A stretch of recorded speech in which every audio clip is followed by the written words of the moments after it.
This step-by-step procedure will help assist you in cold welding for sanitary base corners. Start by applying Nora Cold Weld in a prepared internal corner. Using a Nora smoothing spatula, smooth off the foot while pushing the excess cold weld onto the masking tape.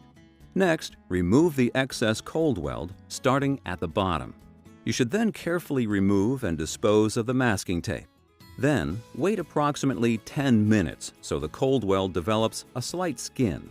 You should then spray 70% isopropyl alcohol directly onto the cold weld. Working very lightly, smooth off the cold weld and remove the painter's tape. Apply Nora Cold Weld into the prepared external corner of the sanitary base.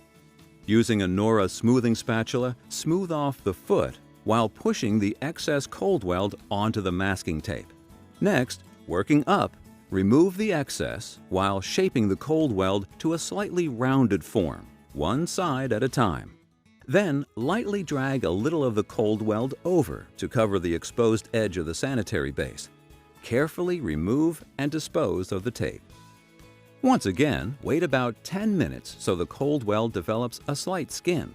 Then spray 70% isopropyl alcohol directly onto the cold weld. Finally, to complete the welding process, very lightly smooth off the cold weld.